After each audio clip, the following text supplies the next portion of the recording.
El tema de hoy es entonces fístulas enterocutáneas. Se lee, ¿no? ¿Sí? ¿Ven o no ven? Bien. Empezaremos con la parte histológica porque para entender las complicaciones de las fístulas o las complicaciones de las fístulas tenemos que saber la parte primero histológica, la parte funcional del intestino delgado, ¿no? O del tubo digestivo. Entonces acá tenemos, por ejemplo, tenemos una mucosa compuesta por epitelio, lámina propia y la muscular interna, ¿sí? Estas tres capas corresponden a la mucosa y por debajo de ello estamos a la submucosa. En la submucosa se encuentra gran cantidad de capilares, una red de linfáticos. Ahí es donde se inicia la red linfática, ¿no? En la submucosa. Siempre nos preguntan eso, ¿no? En la submucosa hay una red capilar. También están los nervios de Meissner, ¿sí? Que están encargados de la secreción del tubo digestivo, ¿sí? Y por fuera de eso, ello está la muscular externa, compuesta por una capa circular interna, una longitudinal externa. Y finalmente tenemos el peritoneo biselaceroso, ¿sí? Acá igualmente nos muestra esas características del tubo digestivo, ¿no? Entonces es importante conocer estas cosas, ¿no? Porque cada 3 a 5 días cambia el epitelio del tubo digestivo. Por esa razón también tenemos grandes cantidades de tumores que se originan a ese nivel, ¿sí? Hoy les preguntaba a mis estudiantes, ¿qué órgano no desarrolla cáncer o una neoplasia en nuestro organismo? El corazón, ¿no ve? El corazón. ¿Sí? ¿Ven acá? Está en la submucosa, hay una red de vasos sanguíneos, está una red linfática, también está el plexo nervioso de Meissner. ¿Sí? Acá igualmente, ¿sí? Vean acá cómo está compuesta la mucosa. Dentro de la mucosa, vean acá, se forman pliegues en la mucosa del tubo digestivo. Entre pliegue y pliegue, entre vellosidad y vellosidad, ¿qué existe? Las glándulas de Lieberkühn, ¿sí? O las criptas de Lieberkühn. ¿Qué contiene estas criptas? Contienen enterocitos que están encargados de absorción, las células calciformes que producen mucina o moco, ¿sí? Las células enteroendocrinas que producen hormonas, ¿sí? Las enteroendocrinas. Las células de Panet, encargado de la inmunidad, produce lisocimas, ¿sí? Y las células M, presentadoras de antígenos, ¿sí? Ellos están sobre los vasos linfáticos. Y las células madre, ¿no? Las que van a dar lugar a todas estas células anteriores que hemos mencionado. Finalmente tenemos la submucosa, ¿sí? La muscular propia, ¿sí? Después de la muscular propia, como dijimos, hay una submucosa donde encontraremos a las glándulas de Brunner en el duodeno, las placas de Peyer en el yeyuno ilion y los plexos de Meissner que dan o regulan la secreción glandular a nivel del tubo digestivo. La muscular externa, como dijimos, tiene una longitudinal externa y una circular interna. Entre estas dos capas se encuentra el plexo de Aberwitz, ¿no? Que da lugar a la motilidad intestinal. Finalmente, la serosa, ¿sí? Entonces, todas estas estructuras que ven histológicas, que vemos en esta diapositiva, se va a alterar cuando el paciente está con una fístula intestinal, ¿sí? Una fístula.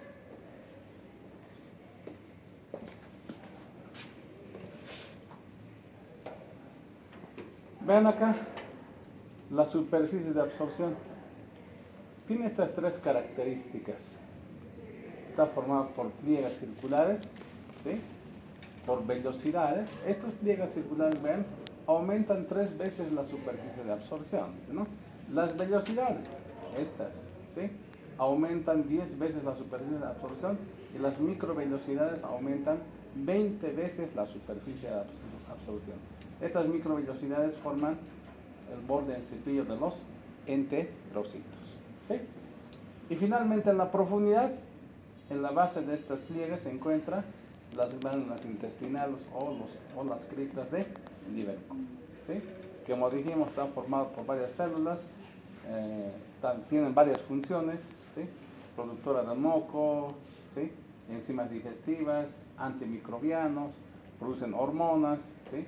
Se encargan también las células madre de la renovación epitelial del tubo digestivo. Cada 3 a 5 días hay una renovación epitelial.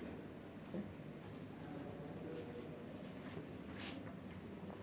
Entonces, acá, ¿por qué les hablo de la parte de digestión y absorción? El carbohidrato en la dieta es la principal fuente de energía, ¿sí? Es la principal.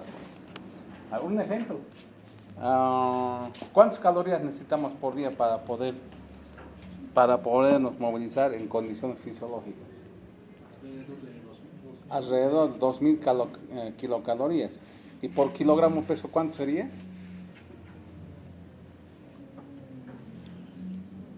25 a 35 kilocalorías por kilogramo peso. Haremos un promedio, ¿no? 30, a ver, ¿usted cuánto pesa? 63. 60, digamos. 3 por 6, 18. Él necesita por lo menos alrededor de 1800 kilocalorías. ¿Sí? 1800. Una persona que pesa 70 kilos, ¿cuántos necesitaría? Con 30 kilocalorías por kilogramo, 2100 kilocalorías. ¿Vean? Así se calcula, ¿sí? Ahora, de los 2000 kilocalorías, ¿sí? Que más o menos requerimos al día, el 50% es aportado por los carbohidratos, ¿sí? El 50%. Un 25% por las proteínas y otros 25% por los lípidos. La principal fuente es carbohidratos. Entonces, cuando un paciente tenía fístula intestinal, fístula de intestino delgado, ya sea yeyuno, ilion, duodeno, pierde carbohidratos, pierde proteínas, pierde lípidos. Y como consecuencia, ¿qué desarrolla? Desnutrición. Es una de las grandes complicaciones de las fístulas intestinales, del intestino delgado. Mientras más alta sea la fístula, hay mayor complicación. Entonces, yo les pregunto, por ejemplo, los carbohidratos, ¿a qué nivel se absorben a nivel de intestino delgado? Tenemos duodeno, yeyuno, ilion. ¿Dónde se absorberán los carbohidratos?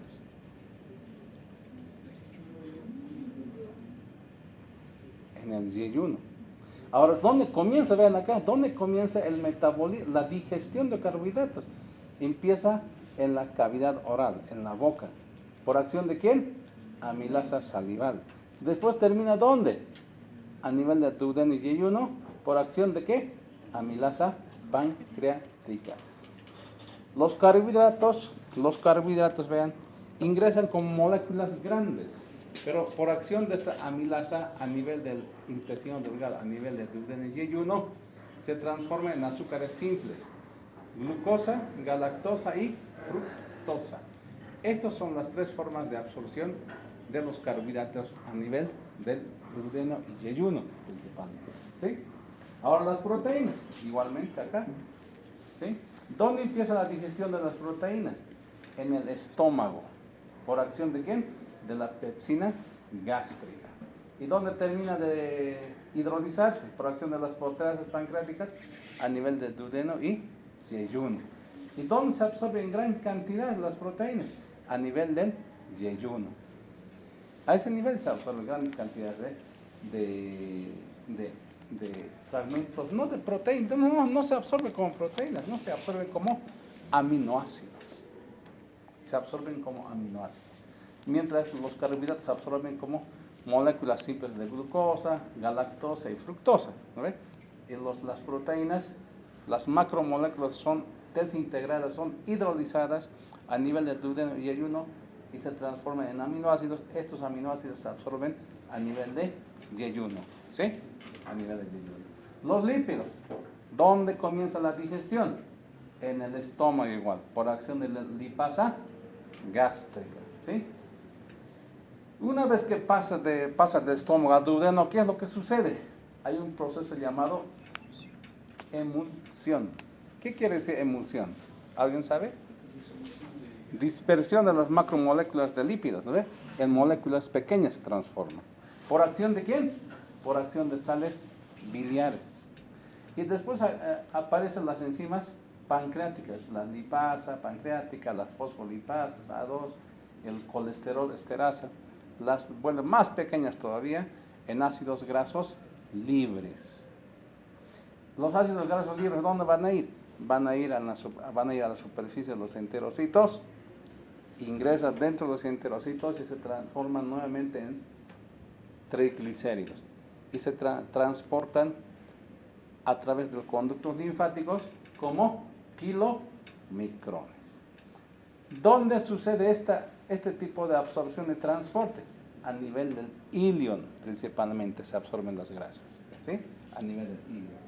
Entonces vean, carbohidratos y proteínas, yeyuno, ¿sí? Lípidos, ilion, ¿sí? Entonces ahí ustedes tienen que tener en cuenta, cuando hay una persona que tiene fístula a nivel de ilion, ¿qué vas a perder en gran cantidad? ¿O qué va a perder? Lípidos. Vitaminas también liposolubles también pierde. ¿Cuáles son las vitaminas liposolubles? ADEK, ¿no es? ADEK, ¿sí? Liposoluble. La vitamina B12 también es liposoluble. La B12, entonces también pierde ese nivel. ¿En qué influye la pérdida de vitamina B12? O la vitamina B12, ¿para qué sirve? Síntesis de ADN. ¿Sí? Entonces va a haber alteración de esas características en los pacientes que tienen fístulas a ese nivel. Ahora, si yo tengo un paciente con fístula a nivel de yeyuno, ¿cuál va a ser el principal problema? Carbohidratos y lípidos. ¿Sí? Carbohidratos y lípidos. Si la principal fuente de energía es carbohidratos, el paciente se desnutre inmediatamente. En unos cuantos días va a estar desnutrido. Se muere por desnutrición. Mientras, si tienes fístula más abajo, a nivel de ilion, ¿qué va a pasar? Puede que tu paciente no se va a desnutrir, pero sin embargo, a nivel del ilion, aparte de lípidos, también se absorbe líquidos y electrolitos a nivel del ilion. Entonces pierde mucho volumen. La pérdida de volumen, ¿sobre qué órganos repercute? Riñón. Entonces tu paciente va a cursar con falla renal, insuficiencia renal, si es que tú no repones esa pérdida de líquidos. ¿Sí? Entonces hay que tener bastante cuidado, ¿no? Si tienes fístulas a nivel de ilion, perderás lípidos, perderás vitaminas liposolubles, B12, pierdes también, hay también alteraciones hidroelectrolíticas, tu paciente estará hipocalemia, hiponatremia, estará probablemente con una falla renal, insuficiencia renal por hipoperfusión renal, ¿sí? Secundaria a una hipovolemia.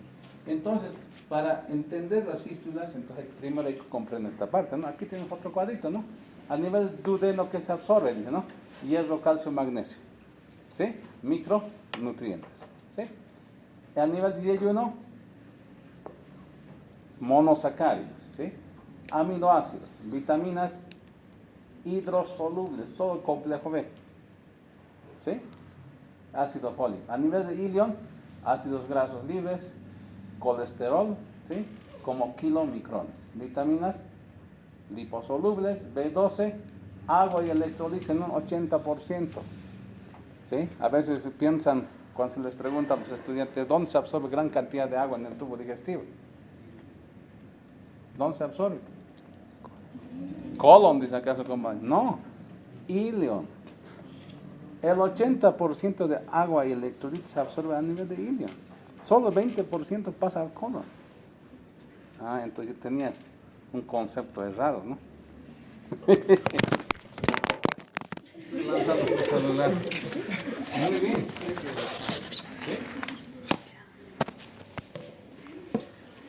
Ahora sí nos iremos. Definiremos qué es una fístula. ¿Qué será una fístula?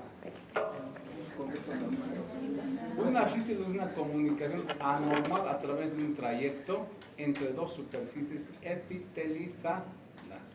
Es decir, entre dos órganos huecos o bien entre un órgano hueco de la piel. Vean acá. Acá tenemos Esto pues una vejiga, ¿no es? Y esto tubo digestivo, intestino delgado, supongo. La comunicación entre vejiga y intestino se llama fístula enterovesical, ¿sí? Ahora, intestino y la piel, enterocutáneo, ¿sí? Entonces, esa es la definición. Es una comunicación anormal a través de un trayecto entre dos superficies epitelizadas. Etiología, ven. Las fístulas enterocutáneas, según su etiología, se dividen en estas tres. Postquirúrgicas en un 90%. Imagínense, es la principal causa. Espontáneas en un 10 a 25%. Secundarios a qué? Radioterapia, tuberculosis, enfermedad de Crohn, neoplasias. ¿Sí? Y finalmente las traumáticas. ¿Sí? Acá clasifica por su etiología, dijimos, por su débito. Se pueden clasificar según su localización anatómica. Se pueden clasificar según el trayecto y su complejidad. Esos 4 tipos de clasificación tenemos. Acá en este cuadrito vamos a ver todo. ¿Sí? Por su etiología, dijimos, congénitas. Persistencia del conducto ónfalo entérico. ¿Dónde está este conducto? Entre el ombligo y intestino delgado, ilio, ¿sí? Puede haber esa persistencia, es de origen congénito. Adquiridas, son espontáneas, de origen inflamatorio, diverticulitis, enfermedad de Crohn, parasitarias, las amebas, ascaris pueden causar también, bacterianas, puede ser la fiebre tifoidea, tuberculosis, actinomicosis, tumorales, ¿sí? El tumor de intestino delgado o el tumor de colon también pueden perforarse y dar lugar a una fístula, ¿sí? Y las provocadas postquirúrgicas, irradiación y traumatismo.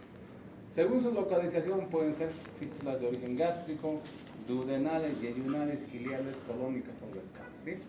Según su forma de presentación en el intestino, pueden ser fístulas terminales y fístulas laterales. ¿A qué se refiere eso? ¿Sí? Si tengo una asa intestinal así, ¿sí? Puede que la sutura, la dehiscencia sea completa y se desconecta completamente de la asa siguiente, ¿sí? Entonces una fístula terminal. Y puede ser de un solo lado, de una cara del intestino. Es una fístula lateral, ¿sí?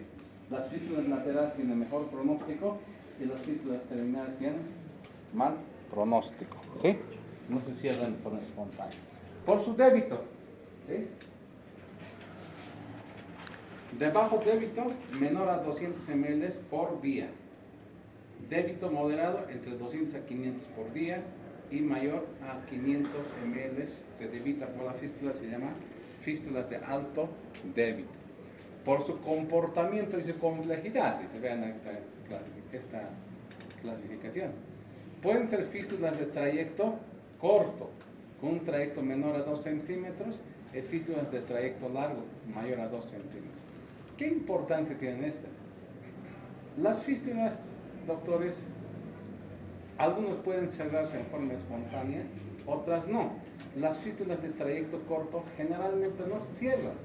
Las fístulas de trayecto largo tienden a cerrarse.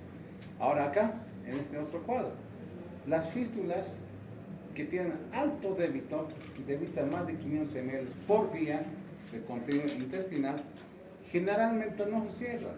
Debitan 1000, 2000 ml, hasta 6000 ml por día. Ahora otra pregunta. ¿Cuánta cantidad de líquido circula llega a ilion? ¿Alguien sabe? ¿Cuánta cantidad? ¿Sí? NPO, ¿ustedes saben? ¿Saben? ¿Alguien sabe de eso? ¿Nadie? ¿Cuánto de saliva producen?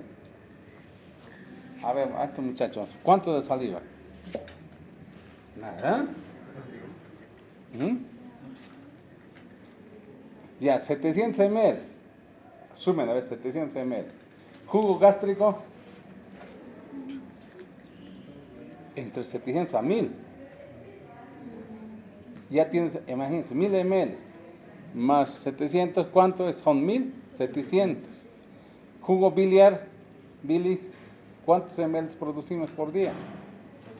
1000 también. 1000 ml por día promedio, entre 800 a 1500. Entonces, 1000 promedio, 1000 ml por día de bilis producimos. ¿Cuántos son ya? 2700. 2700. Jugo pancreático, otros 1000. ¿Cuántos tenemos ya? 3700. 3700. Y duodenal y yeyunal secretan, también producen líquido, aportan con líquido a cavidad al tubo digestivo. Vierten todo su contenido. Esas células de las glándulas del duodeno y yeyunal ilio. ¿Con cuánto? Otros 1000. ¿Cuánto sería? 4700. 4700. Como 5000 ml por día llega a ilion. 5 litros. Solo el NPO. No necesita, sin aporta exógeno, ¿no ves? Adentro tienen solo 5 litros por día a nivel de ilion.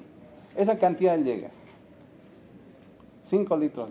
Por eso a veces, mira, de los 5 litros, ¿cuánto se absorbe? El 80% se absorbe a nivel de ilion. ¿Cuánto sería el 80% de 5 litros? Hagan regla de 3 rápido, no sean flojos. ¿Cuánto? 4000 ml. 4 litros se absorbe a nivel de ilion. Y 1 litro más o menos pasaría hacia el colon. ¿Y dónde termina de absorberse? Ciego, colon ascendente, hasta el tercio proximal de colon transverso. Ahí termina todo. Y con las heces, como masa se va, es húmedo, ¿cuánto? Como 200 ml. Por eso, ahora un poquito razoné. ¿Sí?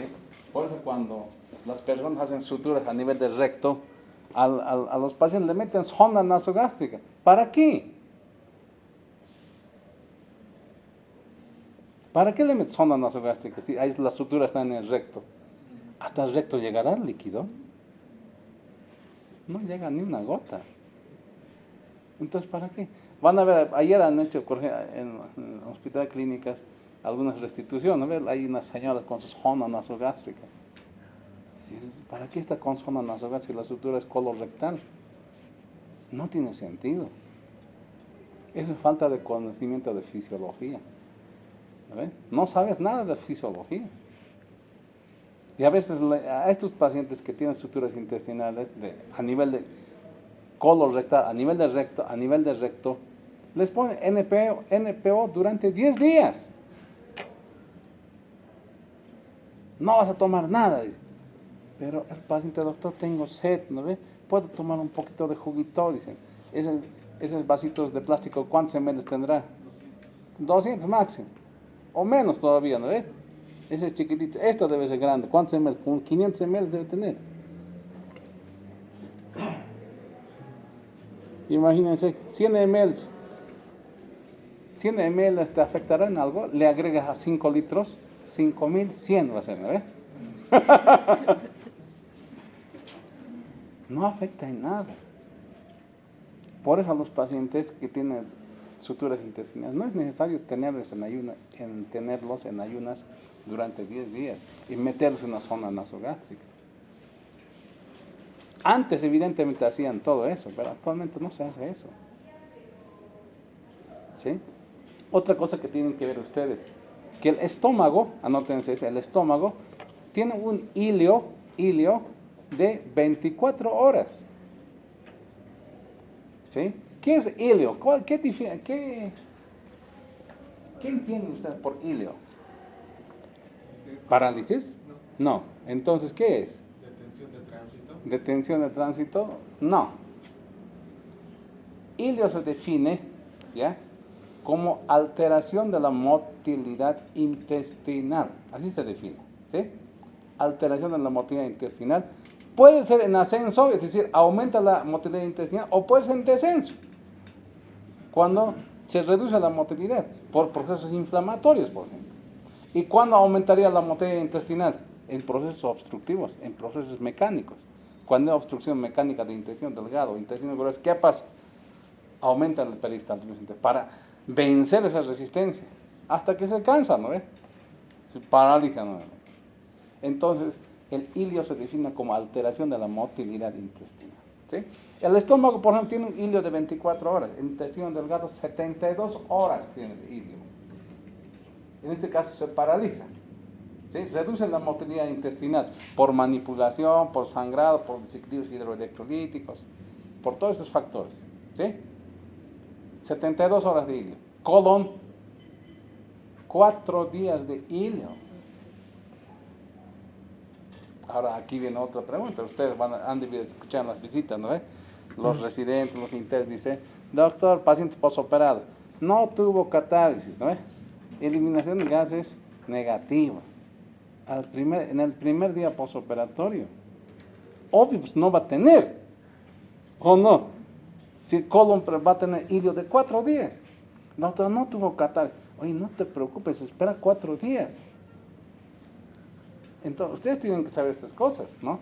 Para poder entender la parte fisiológica del tubo digestivo. ¿Sí?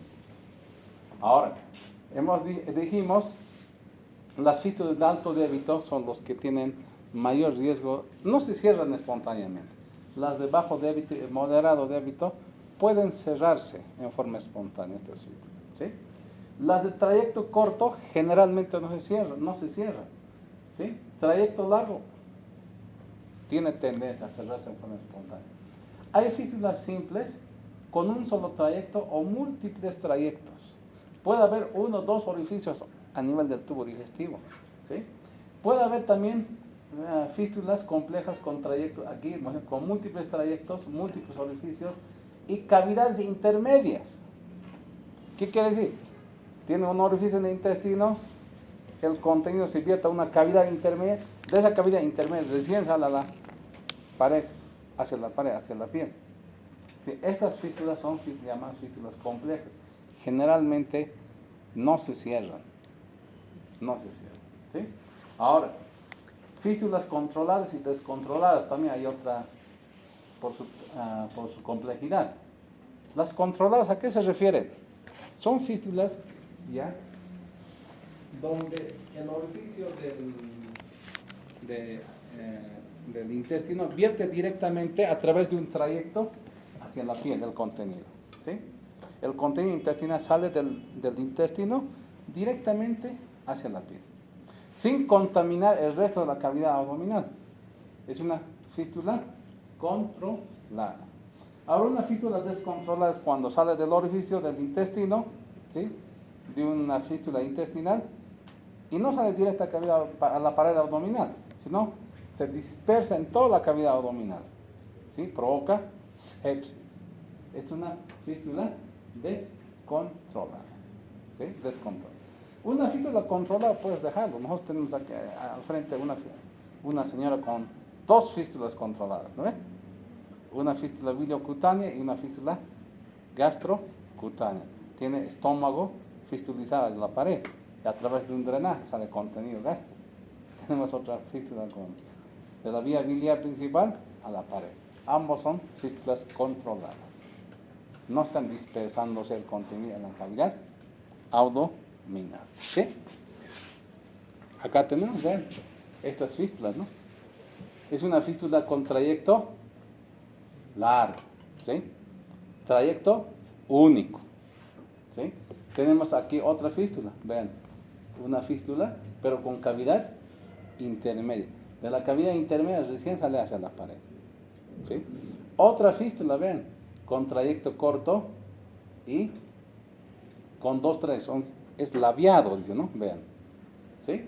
Y tenemos otra fístula, una asa intestinal está directamente expuesto a la atmósfera.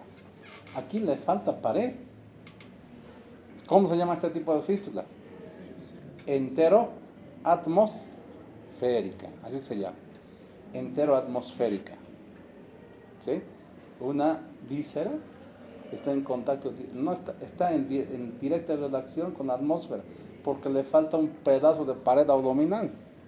Entonces, este paciente seguramente se fistulizó hizo dehiscencia de estructura, está eviscerado. ¿Sí? Está eviscerado. Entonces, la pared se retrae así y la víscera está ahí. Es una fístula entero atmosférica. Son fístulas de alta complejidad y muchas veces se retrae bastante la pared abdominal, el paciente pierde líquidos y electrolitos, se desnutre, se muere. ¿Sí? Acá las clasificaciones, vean, hay varias clasificaciones de fístulas. Estudios de imagen que debemos solicitar, ¿sí? Para las fístulas.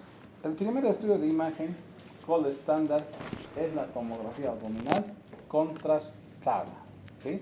¿Para qué nos sirve esta tomografía? Nos localiza el orificio, ¿sí? En el intestino, el trayecto. Ahora, si existen cavidades intermedias, si hay colecciones en la cavidad abdominal, si hay obstrucciones distales a la fístula, ¿sí? Con la tomografía se puede definir una tomografía abdominal contrastada. Segundo estudio que se debe solicitar es una fistulografía con contraste hidrosoluble. ¿Para qué? Evaluamos el trayecto, ¿sí? Cavidades intermedias si existiese y su relación con el intestino. Otro estudio, el tránsito intestinal con solución hidrosoluble igualmente para fístulas de intestino delgado. Colon por enema si se sospecha de origen colónico.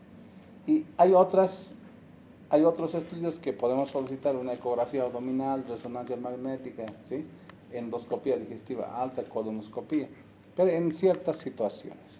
Pero estos son los 3 exámenes de imagen básicos que debemos realizar en un paciente con fístula. Primero una tomografía, luego una fistulografía y un tránsito intestinal. ¿Sí? Acá tenemos un TAC abdominal contrastada donde se muestra una fístula enterocutánea. ¿Tendrá cavidad intermedia o es trayecto simple? Trayecto simple, ¿no? Vean acá el contenido, ¿sí? Está con medio de contraste y aquí vemos quizás en la pared, ¿sí? Y a veces cuando hay colecciones, como es contrastado, se dispersa por toda la cavidad abdominal. Nos puede mostrar también cavidades intermedias. Tal vez esta fístula tiene otro trayecto más, ¿no ve? Entonces para eso sirve la tomografía. La tomografía es estudio gold estándar para este tipo de para manejo de las fístulas, para investigar el trayecto, la morfología del trayecto fistuloso, ¿sí? Acá tenemos una fístula, vean. ¿Esto qué es? La vejiga. Y esta es una sonda vesical, ¿sí? Una sonda vesical. A través de la sonda vesical administraron medios de contraste iodado. En nuestro medio tenemos a la urografina 76%. ¿Qué es lo que pasa? Vean, ¿sí? El contraste pasa hacia el intestino delgado. Es una fístula que entre vejiga y ilion. Es una enterovesical. Generalmente este tipo de fístulas existen cuando hay neoplasias de vejiga, por ejemplo. Neoplasias de intestino delgado. Se adhiere bastante y pueden fistulizar, ¿sí? Pacientes sometidos a radiación, a radioterapia, ¿sí? Tienen fístulas internas. Entonces, las fístulas no siempre pueden ser enterocutáneas del intestino hacia afuera, ¿sí? También puede haber fístulas internas entre vejiga y intestino delgado, enterocutáneo. Nosotros allá al frente tenemos, por ejemplo, pacientes que tienen fístulas de vejiga o de recto a vejiga, recto vesicales. ¿En qué casos? Seas de vejiga, seas de recto. Desarrollan fístulas interrecto vesicales. Entre recto y vagina, recto vaginales. ¿No? ¿Nunca vieron? ¿Han rotado por oncología clínica? ¿Han visto alguna vez? Pacientes que tienen fístulas recto vaginales. ¿Sí? Entonces hay que tener muy en cuenta. Entonces cuando hablen de fístulas, no siempre es la fístula de adentro para afuera, también puede haber fístulas internas, pero las fístulas internas son secundarias a neoplasias generalmente, ¿sí? Acá, ¿qué ven? Muestra una fístula, duodeno con colon, duodeno colocutánea, ¿sí? Una fístula. Acá, fístula colecisto duodenal. Vesícula biliar, ¿con qué? Con el duodeno. Es otra fístula interna, ¿sí? Esto es un tránsito intestinal, ¿ven? Con solución hidrosoluble, y aquí ven una fuga, aquí hay una flecha, ¿no ven? ¿Sí? Esto por la disposición a la A se parece ilion, ¿sí? ¿Sí? Es una fístula enterocutánea, ¿sí? Identificación anatómica de la fístula. Fístulas terminales, como dijimos hace rato, vean acá, intestino delgado, otro intestino, ¿sí? ¿Qué es lo que pasó? Seguro que existió una sutura, hizo dehiscencia sutura completa de la pared del intestino y todo el contenido se vierte. Este tipo de fístulas es muy difícil que se cierre.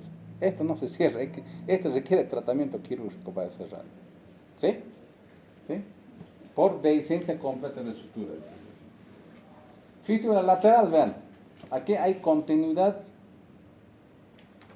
del intestino, pero por la parte lateral hay un orificio. Y esto vierte su contenido a través de ¿qué? ¿Qué es esto? Una cavidad intermedia. De la cavidad intermedia sale hacia la piel. Es una fístula compleja, ¿no ves? Es una fístula compleja. Pero es una fístula lateral. Acá, igual, otra fístula lateral. Hay continuidad y aquí hay un trayecto hacia la piel. ¿Sí? Trayecto largo, simple, o puede ser un trayecto corto. Vean acá, ¿qué segmento del tubo digestivo es esto?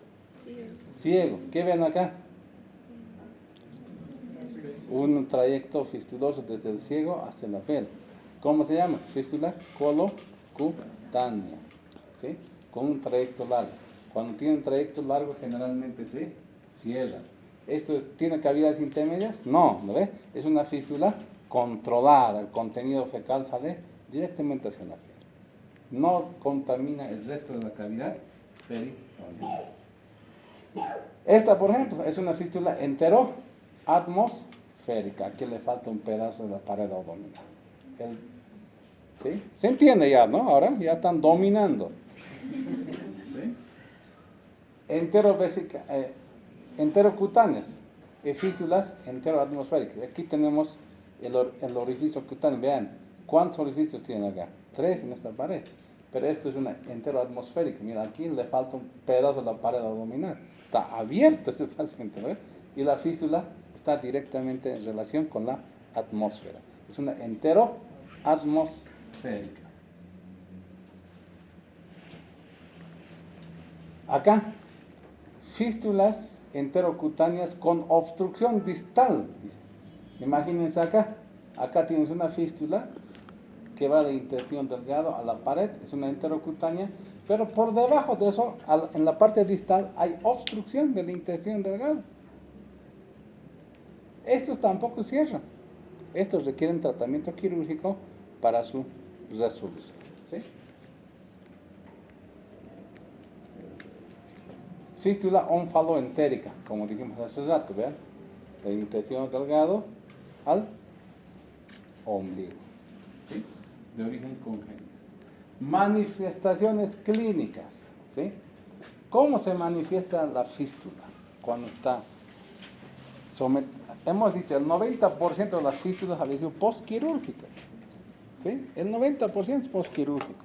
Por lo tanto, en el postoperatorio inmediato y tardío tienes que valorar. Si las fístulas, chicos, anótense esto, si las fístulas aparecen en las primeras 72 horas, ¿no?, es secundario a técnica quirúrgica, es secundaria, falla de técnica quirúrgica. ¿Sí? Responsable del cirujano en las primeras 72 horas. ¿Sí? Si la fístula aparece entre el tercer día y el 10º día, ¿sí?, es secundario al estado nutricional del paciente. Factores inherentes al paciente. estado nutricional, tal vez puede ser un paciente que tiene factores de comorbilidad, por ejemplo, no sé, tuberculosis, neoplasias, ¿sí? En ese caso aparecen las fístulas después de las 72 horas, hasta el 10º día, ¿sí? Mientras se apareciese la fístula en las primeras 72 horas, directamente está el culpable, es el cirujano, ¿no? El que hace. Falla de técnica quirúrgica, ¿sí? Entonces, ¿cómo se manifiesta clínicamente? ¿Sí? ¿Cómo se manifiesta? Fiebre, taquicardia y taquipnea. Fiebre, lo primero que va a hacer. En la mañana palpas, el pulso está acelerado. El paciente está taquipneico, está taquicárdico. ¿Sí? Doctor presentó anoche una alza térmica de 38.5, está con fiebre. Entonces, tu paciente es el primer signo que aparece, ¿no? Leucocitosis, le haces un hemograma, hay leucocitosis más de 10.000, ¿sí? Hilio prolongado, ¿qué tal si, qué dijimos? El hilio de intestino delgado es de 72 horas, ¿no? Colon 4 días. ¿Qué tal si operamos un problema de intestino delgado y en vez de aparecer ruidos hidroaéreos después de 72 horas, siga todavía cuarto, quinto, sexto día con hilio tu paciente? Vomita y vomita y vomita.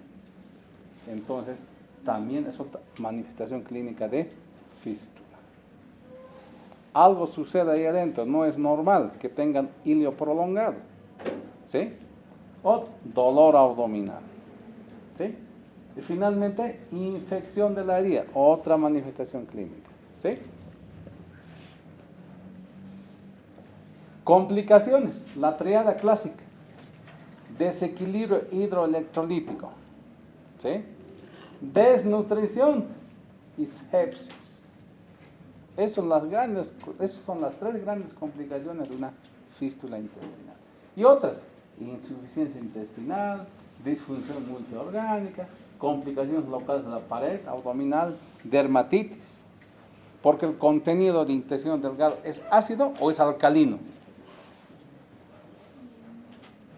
Es alcalino, es corrosivo, ¿sí? Y además tiene enzimas, proteasas, imagínense.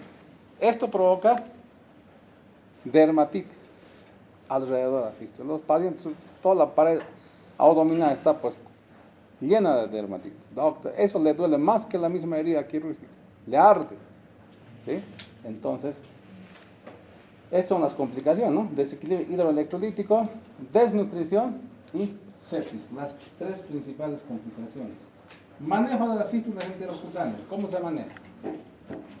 ¿Sí? Hay diversas fases de manejo clínico y quirúrgico. Desde la más antigua a la más actualizada, ¿no? Por ejemplo, es una clasificación antigua, ¿no? De 1974 y 1971. Pero sobre esto han modificado. Si nosotros analizamos en las siguientes diapositivas, sigue siendo la base fundamental esta clasificación o estas fases que mencionaron en 1964-71, ¿sí? Sobre esto, ¿no? La primera fase, ¿qué dijeron ellos? La primera fase se debe hacer el control de la fístula, ¿dice? ¿Qué controlamos? Líquidos electrolitos, sepsis y fístula. Es la que debemos controlar en la primera fase, ¿sí? En la segunda fase hay que iniciar nutrición parenteral, dijeron. Ya en 1974-71 ya ellos sabían que ese paciente se complicaba con desnutrición, entonces iniciaban nutrición parenteral. La tercera fase del manejo de la fístula de aquellas épocas, evaluación, ¿sí? ¿Qué evaluamos? El trayecto fistuloso, la anatomía de la fístula, la morfología de la fístula. Si es una fístula con trayecto único, con trayecto corto, con trayecto largo, si tiene cavidades intermedias. ¿Con qué vas a evaluar? Con tomografía, con fistulografía y tránsito intestinal, ¿sí? Ya hacían ellos eso. Después dijeron, también tenemos que evaluar la posibilidad de nutrición enteral, ¿no? Iniciaban nutrición parenteral, después nutrición enteral. ¿Por qué? Porque al paciente tú no lo puedes tener pues 15, 20, 30, un mes o 2 meses con nutrición parenteral. Primero es costo alto. Cada frasquito de esta bolsa que ven, ¿sí? Cada frasco cuesta como 1.200 bolivianos por día. Un frasco de estos de nutrición parenteral te genera 2.000 kilocalorías. Ahí está bien claro, 2.000 kilocalorías. Un frasco, 1.200 por día. En un mes, ¿cuánto invertiste en tu nutrición parenteral? Mejor ir a otro lado, ¿no ve? Imagínense, por 30 días. No. Y además vas a perder pues, a los enterocitos, se atrofia la mucosa intestinal, ¿o no? Las vellosidades intestinales se atrofian.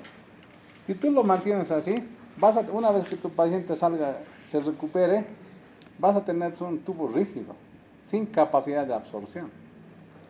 Entonces tú tienes que empezar lo más antes posible la nutrición enteral. Por eso por vía nasoyeyunal, una gastrostomía, una yeyunostomía de alimentación, ¿sí? Tienes que iniciar. O vía oral, si ya no tienes ilio. Pero doctor, está saliendo por la fista. Obviamente va a salir, dependiendo de la localización tú vas a corregir. Si es a nivel del ilion, seguro que va a cursar con desequilibrios hidroelectrolíticos. Tienes que corregirla, ¿sí? Si es más alto tu fístula, a nivel de yeyuno, duodeno y yeyuno, vas a perder carbohidratos y proteínas. Y a su vez también igual se va a tener un desequilibrio hidroelectrolítico, ¿no? Porque todo lo que comes se va a salir. Entonces, ¿cómo vas a tener que abordar esa nutrición? Ahora, por ejemplo, existen alimentos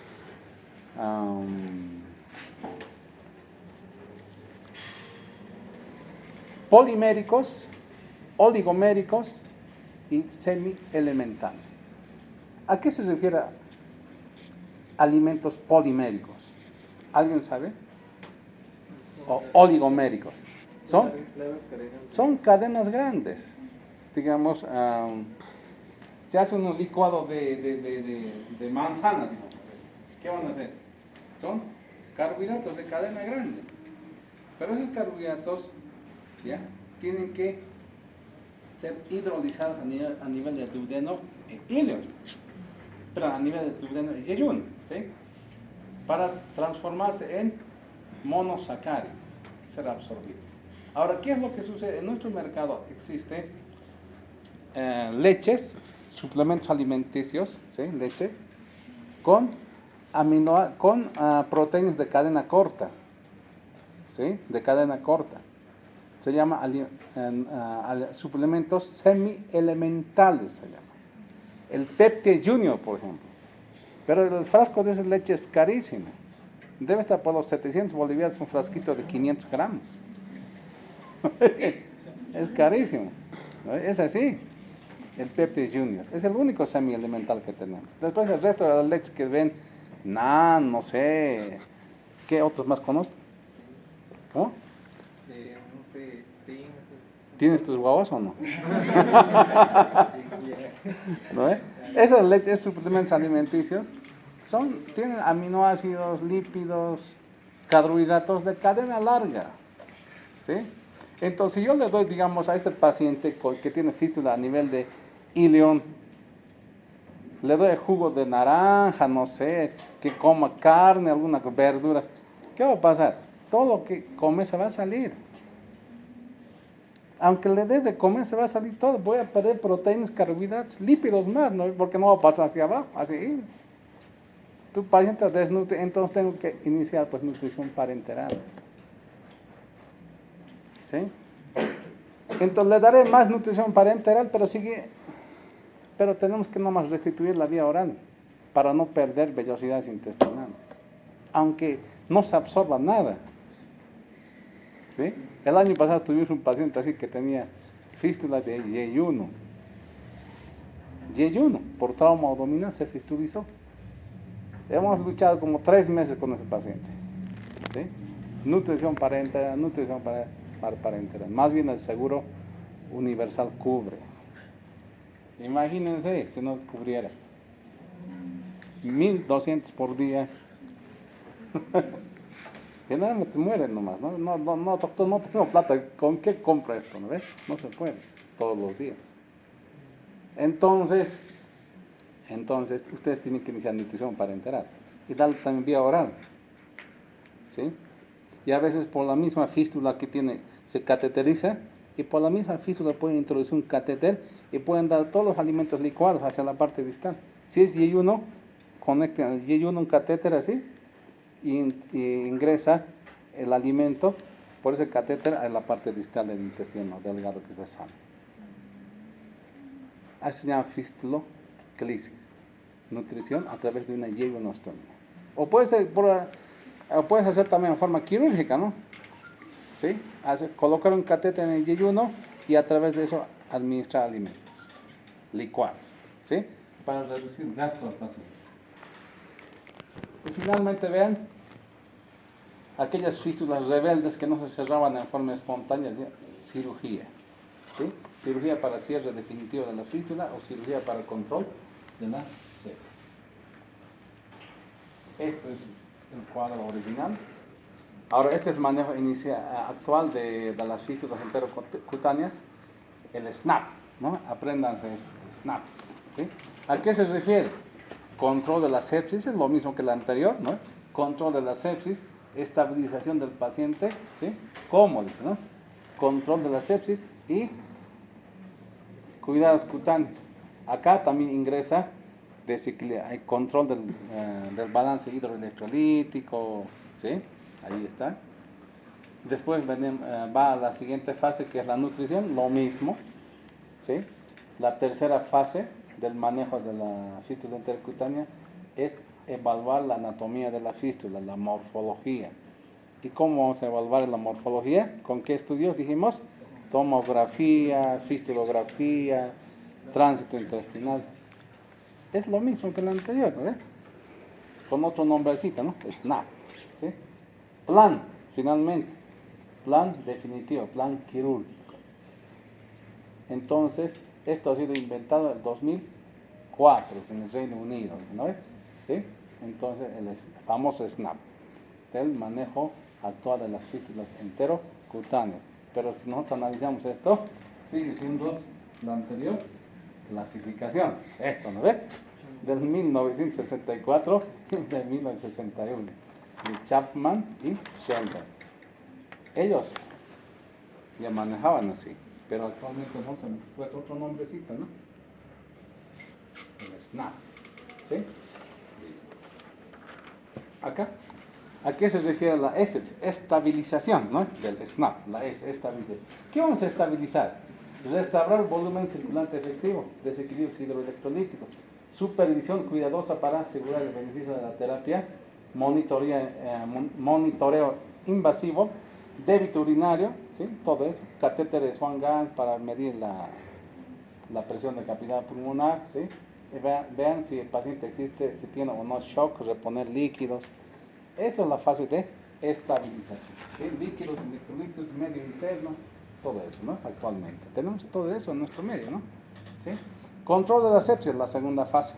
No, la segunda, sigue siendo la primera fase, ¿no? De la S, ¿sí? Manejo según las guías actuales de JAMA 2016, ¿no? Identificar de forma temprana la sepsis con Q-SOFA, ¿sí? ¿Sí? Presión venosa central, hay que medir, presión arterial media, diuresis, saturación periférica, antibióticos de amplio espectro, drenajes de las colecciones, ¿sí? Seguimos en la S.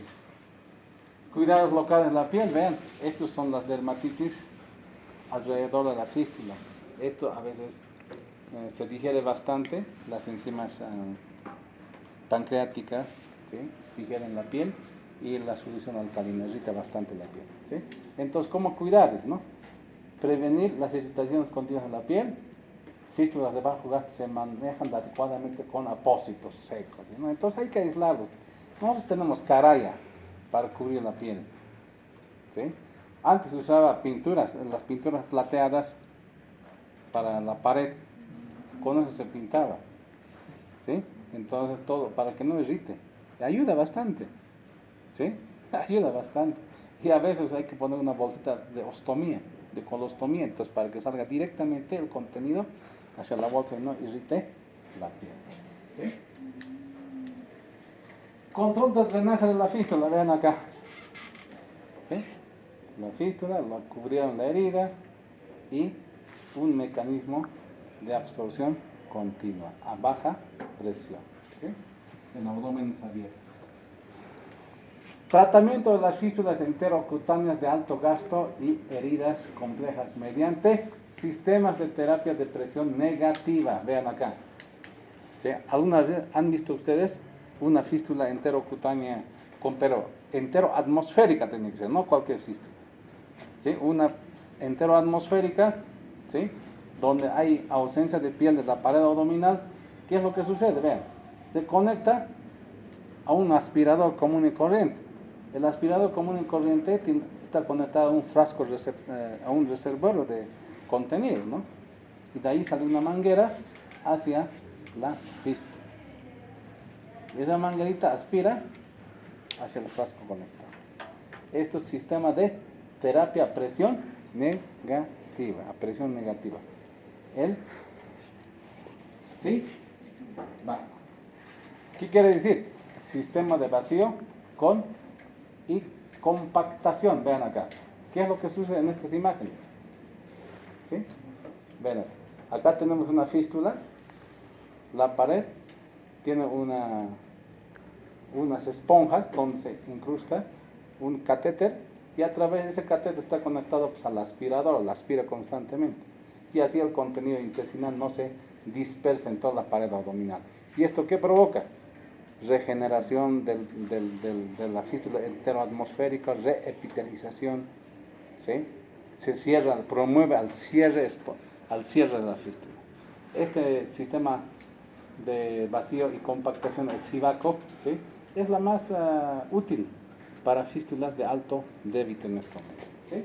No necesitas muchos materiales, una aspiradora, ¿no? Y una manguera más, te pones unas esponjas en la herida, ¿sí? Sellas toda la herida con Jovan, hay unas bolsitas de nylon, las sellas muy bien, aspira todo. Y aspiración continua, las 24 horas, 365 días del año. Hasta que cierren, ¿no? ¿Sí? Ahora resulta bastante. Ustedes también han debido escuchar el BAC, ¿sí? Cierre asistido por vacío. ¿Ven? Es el mismo mecanismo, pero esto es más comercial. Tiene su aspiradora portátil, ¿no? El paciente puede llevarse esta en su casa, puede tener este tipo de sistemas.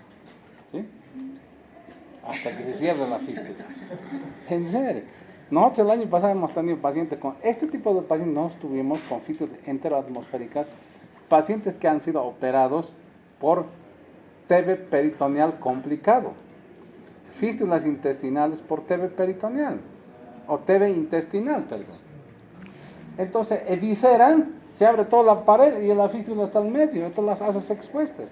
Y tienes la única forma de promover su cierre espontáneo es por este mecanismo, el vacuum. ¿Han escuchado alguna vez o nunca han escuchado? Es la primera vez, ¿no? Alguna VAC, ¿no? Cierre asistido por el vacío. ¿Sí? O caso contrario, el SIVACO, el que hemos mencionado hace rato, ¿no? Diferencias. Este ha sido inventado en Argentina en 1992 para manejo de fístulas de alto débito. El costo es bajo, ¿sí? ¿Sí? Es bajo, mientras el VAC es más comercial. ¿Han visto? Tiene todos sus esponjitos ya, tiene un set bien, ¿sí? Con sus esponjitos, con su manguerita, su aspirador. ¿Sí? ¿Sí? ¿Sí? Es el mismo sistema, ¿no? Control del volumen de las fístulas, vean, cómo se controla. ¿Cómo vamos a controlar el volumen? Han debido escuchar ustedes hablar de la somatostatina, el octreotide, ¿o no? ¿Sí? El octreotide. ¿Qué hace ¿Quién sintetiza la somatostatina en nuestro organismo? ¿Dónde se produce? ¿Dónde? ¿En la cabeza? ¿Dónde se produce la somatostatina? A ver, busquen dónde se produce la somatostatina en nuestro organismo. En páncreas endocrino. ¿Qué célula produce? Delta. ¿Sí? Las células delta. Ahora, hay también análogos de somatostatina en en tabletas, en comprimidos, se llama, perdón, en ampollas. En ampollas. Es el octreotide. ¿Cuál es la función del octreotide y la del somatostatina? ¿Cuál es su función? Reducir la síntesis de bilis, del jugo gástrico, jugo duodenal, del pancreático. Antes producía, imagínense, 1 litro de bilis, 1 litro de jugo pancreático y 1 litro de jugo duodenal y yeyunal. Ahora, en vez de producir 1 litro, vas a producir 100 ml, por ejemplo. Entonces, si tienes una fístula así, a nivel de duodenal, a nivel de yeyuno, ilion, ¿qué va a pasar? Le llega poco volumen. Si le llega poco volumen, primero, no vas a, se va a revertir las dermatitis perifistulares alrededor de la fístula. ¿Sí? 1. 2. Promueve al cierre de la fístula. Se cierra. No es que el octreotide va a cerrar, sino que reduce el volumen, llega poca cantidad de volumen al nivel fistulizado, entonces se cierra en forma espontánea. Es como si estuvieses desfuncionalizando, ¿no ve? ¿Sí? Ahora, también se puede usar antidiarreicos. La loperamida, ¿no? Aquí usamos bastante loperamida porque el octreotide, que es un análogo de la somatostatina, vale pues carito, $150 por ampollita, vale. Y no necesitas un hito, por lo menos una ampollita por día. $150, así no es mucho, ¿no? Por día. ¿Sí? ¿No ve?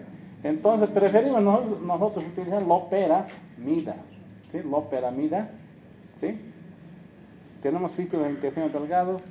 Tienes que hacer hidratación, nutrición, antibiótico terapia, función renal tienes que controlar en forma adecuada y darle loperamida. ¿Para qué se utiliza esto? Para las diarreas no bacterianas. ¿Lo ve?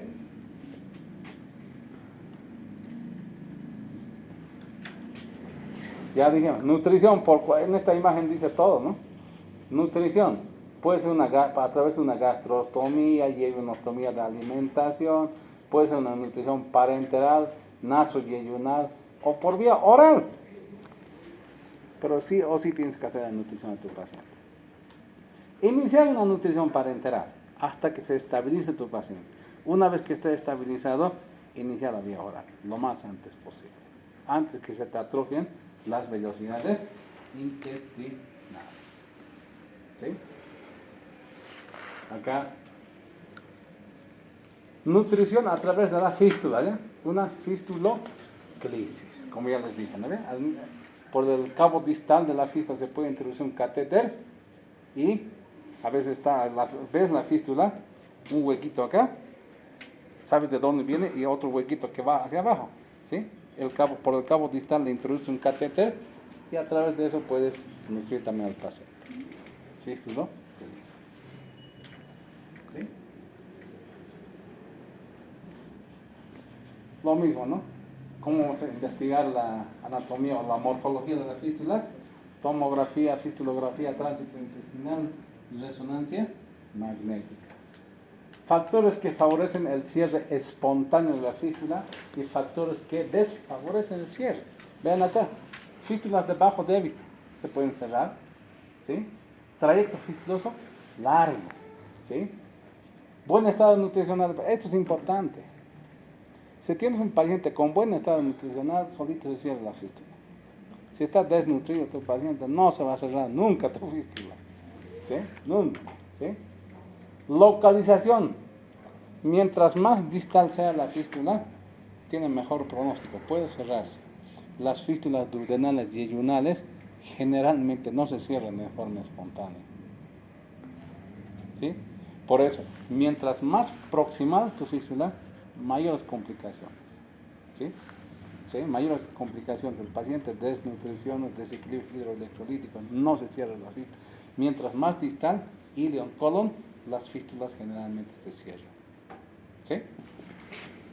Ahora acá ven, cierres, los factores que evitan el cierre: alto débito, trayecto corto, desnutrición del paciente, sepsis, ¿sí? Localización proximal, yeyuno, duodenal, obstrucciones distales, defectos grandes de pared abdominal, defectos grandes. Imagínense una fístula que toda la sutura hizo dehiscencia, se abrió todo, está así. Eso no va a cerrar nunca. Eso requiere tratamiento quirúrgico. ¿Sí? Procedimiento definitivo. Ya estamos en las últimas. ¿Sí? El tratamiento quirúrgico. Está indicado en la siguiente situación, ¿no? Fístulas controladas, fístulas descontroladas. Como dijimos hace rato, se puede hacer tratamiento quirúrgico para control de la sepsis. Si tienes una fístula descontrolada, no vas a tenerlo, o sea, el paciente se va a morir por shock séptico. Entonces tienes que entrar lo más antes posible al quirófano. ¿A qué? No a suturar la fístula. Hazle una ostomía. Si es ilion, hazle ileostomía. Si está un hueco en el ilion, el orificio, seccionar a nivel de ese orificio. Cerrar la parte distal y el cabo proximal lo saca hacia afuera. Una ileostomía terminal. ¿Sí? Si es yeyuno, hazle una yeyunostomía. Ahora, pero el problema de yeyuno es que vas a tener desnutrición del paciente, ¿no? Bárbaro. ¿Sí? Ahora, si son fístulas controladas, el cierre generalmente puede cerrarse de forma espontánea. ¿Sí? Ahora, tenemos muchas veces una fístula de varios ya meses de evolución. Sale constantemente. Esa fístula tienes que cerrarla en forma quirúrgica. Y para eso tu paciente tiene que tener buen estado nutricional, buena función renal, un adecuado balance hidroelectrolítico, baja probabilidad de cierre espontáneo. Cuando dicen, no, esto no va a cerrar, hemos hecho el tránsito intestinal y hemos encontrado que hay obstrucción en la parte distal por bridas y adherencias. ¿Sí? Obstrucción distal a veces encuentra. En ese caso tienes que cerrar en forma espontánea. ¿Sí? Tiempos del tratamiento quirúrgico, vean, ¿cuántos tiempos? Un tiempo es el abordaje, ¿sí? Un tiempo el tratamiento del intestino y el tercer tiempo el cierre de la pared. Entonces, estas tres cosas tienes que tomar en cuenta cuando quieras cerrar las fístulas enterocutáneas. Abordaje, vean acá. Si tienes una fístula así, como este paciente, ¿sí? Yo no puedo incidir directamente sobre la misma cicatriz. Tengo que abordar un poquito, 1 centímetro por arriba, o puede abordar por la parte lateral así, bordeando la fístula. ¿Para qué? Porque muchas veces está pegado el resto de las asas intestinales a la pared y vas a perforar intestino delgado o colon. Entonces nunca se debe abordar por la misma cicatriz.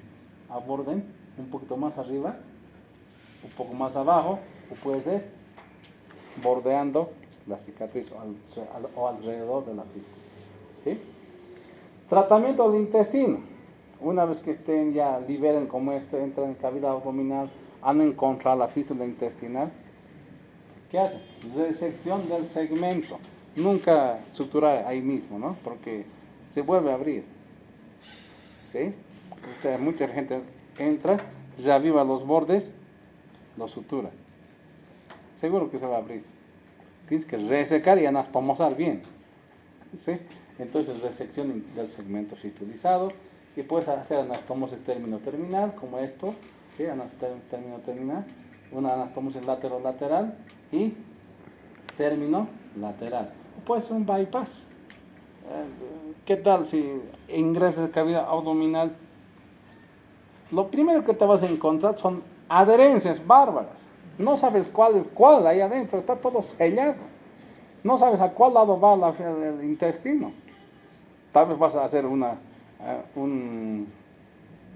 puedes hacer una anastomosis en asa ciega, ¿no ve? Entonces, ¿qué pasa si no sabes si va hacia abajo, hacia arriba, es asa intestinal? Estás desubicado en ese momento, ¿ya? Y no sabes si abajo está obstruido. Pesa el tránsito intestinal. ¿Qué vas a hacer? Entonces tienes que hacer un bypass nomás, ¿no? Intestino delgado al colon, digamos, al colon transverso. ¿Viste? Al colon transverso y el resto está desfuncionalizado. Y otra cosa que tienen que tener en cuenta ustedes cuando manejan este tipo de pacientes o tengan este tipo de pacientes, que, porque doctor, entonces, ¿quién va a cumplir la función de intestino delgado? El colon. Por eso hay en la literatura dice, ¿no? el colon puede suplir a intestino delgado. Dice. Puede tener la misma función, va a adquirir con el tiempo la misma función que un intestino delgado, o del intestino delgado. ¿Sí? La misma capacidad tiene. Pero el intestino delgado no puede cumplir la función del colon. Anótense eso. El intestino no puede reemplazar al colon, pero el colon sí puede reemplazar al intestino delgado. Si tienes todo el marco cólico sano, dice, es como tener 3 metros de intestino delgado sano. Dice. Imagínense, con 3 metros, no, bárbaro, ¿no? Tienes una gran superficie de absorción. Con el tiempo ese colon ya no va a cumplir la función de intestino delgado, balance hidroelectrolítico, absorberá vitaminas, todo. Reemplaza la función. ¿Sí? Muchas gracias.